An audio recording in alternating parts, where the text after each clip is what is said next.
when you marry a good woman, you are complete.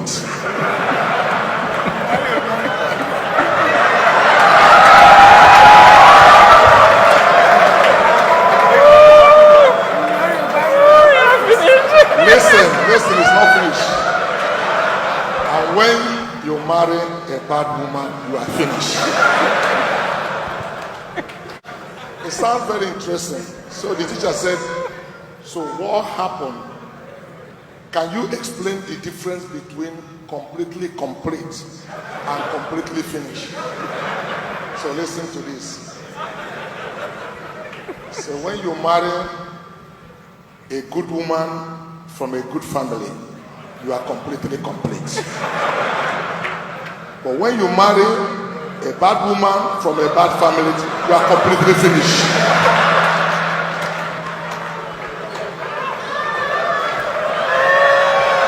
Did you get it? Because nobody is going to help you. You are on your own by that time. So,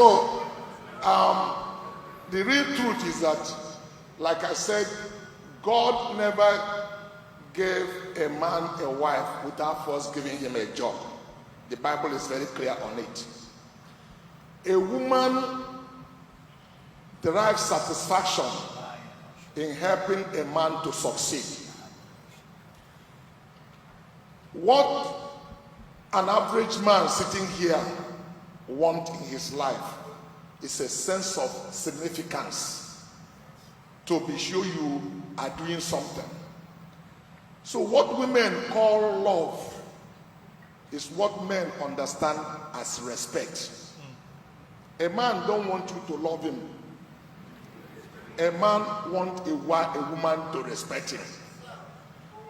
A woman can only respect you when you are significant, when you are leading her. You are supposed to provide leadership over her life. And that's what I said, that when a man is doing something, then he needs a woman in his life. Because the woman is only coming to help you to perfect what you are doing. But if a woman shows up in a man's life and the man is not doing anything, you are having two confused people. There's a big problem, because the woman now was there to help the man achieve something, but he came and find out the man has nothing to him. So God put my wife in my life, and she played an important role in my life. My wife saw the desire, the zeal in me to succeed. Pastor Matthew was saying maybe he was poorer than myself, but I'll ask him if he has ever picked food on the ground. So let's compare poverty now.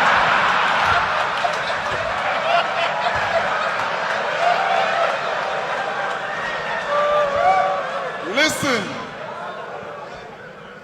I usually hear this story. That child, the very food is because he lived with his mother. When you live with a stranger, they give you food and that's enough. That the belly food is your own pocket. When I live with strangers, my mother tried to distribute us to different people to see whether they can assist. It was not that I went to put hand in the pot to take a meat. They make yam vegetable. So usually I will come down at the pot where they did and dish everything that is on the ground. And one day I didn't know they plant this black Yoruba soap there. And I took that soap, I thought it was a yam, but I ate it. My mouth was foaming for 1 week. Because it's not too big. The foam refused to stop. That's the level of my poverty. So, Pastor Matthew, are you at the same level now? You see? So let's understand it clearly. Now, if you have that level of poverty, you will grow allergy for poverty. Yes. So I grew up have allergy for poverty. I wanted to succeed. I was not ready to go through that again. You will not know the first thing I celebrate in my life. First thing I celebrate was the day I had money to buy one chicken, full chicken, roasted chicken, and I ate it. I said, I have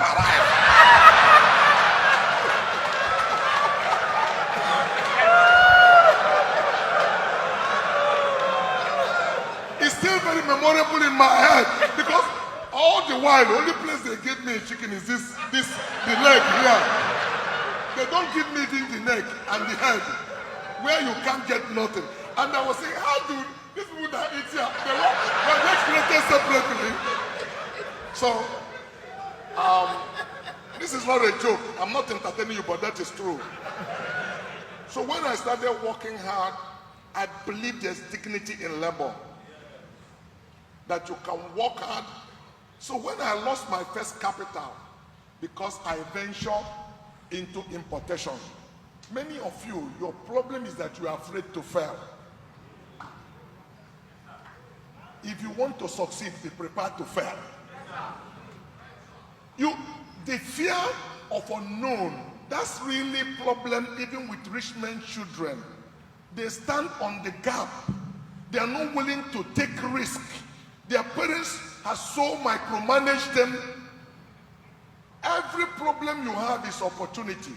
The real truth is that I may not have been who I am if my father was alive. The death of my father brought a level of discipline, unprecedented level discipline in my life, and created an avenue that I couldn't fool around with people. I wanted to succeed by all means. By all means does not mean to do things wrong, but to follow legitimate way. So when I lost my capital, somebody had come for my wedding that gave us a scale. I carry scale in the market. If people climb on top of that scale, I collect 10 kobo. And people create their mind like this. Because when I was a child, they called me Cos Jesus, Cos the son of Jesus. He said, look at Cos Jesus. He's carrying scale now. I said, please don't laugh. Be patient. When a woman loves you, I got home that day. My wife asked, what did I do with to bring the little money? I told him I carry scale. She cried like a little baby. She felt, is it too bad that my husband has degenerated to this level? She does her certificate. She wasn't a graduate also. She had just finished secondary school and went to get a job where she was earning 85 naira. That's why I tell you that outside of salvation, the best thing God will give you is a good woman. She earns 85 naira and she will give it to me at the end of the month to decide what happened to it. She doesn't tell me, yeah, this is my own money. I have my own bank account. And you should, you not do it. Because when a woman doesn't know that a man has an ego, a woman is meant to encourage the man to get the best out of him, not to make him lose confidence in himself. She saw what I was doing. I was willing to succeed. So she started helping me by me carrying scale. The problem many of you have, brothers, is that you sit at home and say you don't have job because you are looking for a white-collar job. And your wife will go work like Jackie. You are watching TV. Once she gets home, you want to make love. Something is wrong with you.